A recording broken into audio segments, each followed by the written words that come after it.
I used to get insecure over the tiniest little things when I was a naive young 16-year-old.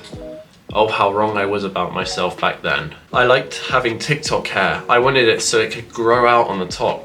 I wanted it to curl. I liked it ferocious. I liked it wavy, going forwards and up. That was really cool to me back then. I looked at people like Jeremy Hutchins and I thought, wow, I want to be like him so badly. Back then, I didn't realize that I was just trapped in the Instagram and TikTok psychological bubble of wanting to look better, of feeling insecure. Now, that was a tough pill to swallow, that my hair would not just suddenly change texture overnight, and that I had this for life. Albeit, I did grow it out and I did style it well, and yes, it got a bit wavier, but it's not naturally like that, and the fact that it wasn't naturally like that was the one that hurt me the most, because I knew I could never be the other person. Insecurities hurt me inside. They really sucked. But then I realized everyone suffers from insecurities, even the people that make you feel insecure. When I got older, I took a step back from the Instagram and TikTok vanity space and looked at it for what it really is. I saw all the cracks in the system, and what I found out was everyone is insecure, from yourself, from your friends, even to the people who you look up to. It's crazy. Some of these insecurities are invisible, especially for someone with autism like me, who used to suffer from not picking up social cues, like insecurity, like not feeling good enough. I used to never understand the people who just didn't mind being last, being a definitive loser, but it just so happened that they were insecure. Why was that? Well, it usually comes down to life experience, personal experience, and trauma. Over their lives, maybe their parents always told them that they were never good enough. Maybe they were physically harming, abusive even.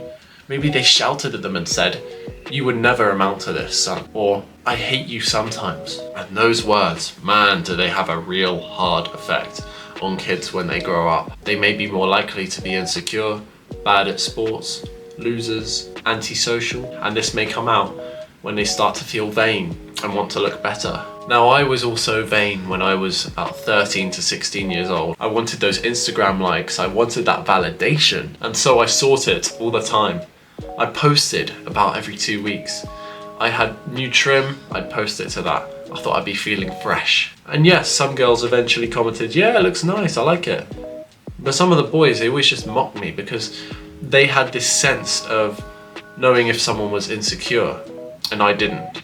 And I just didn't see it. Sometimes I got mocked online. Sometimes I would spur new memes, new trends in school where people would copy what I said, and sometimes it was to make fun of it, sometimes it's because they wanted to copy me. As in the last video, I talked about how normies like to follow the products of autistic people, like iPhones and electricity. It might have been that, but I was just trying to pave the way, be a pioneer in this Instagram space among my peers. What I found is that humans want what they don't have. We always seek for it because we have this innate desire to go and get everything that is out there in the world, have it all to ourselves. It is a superiority complex.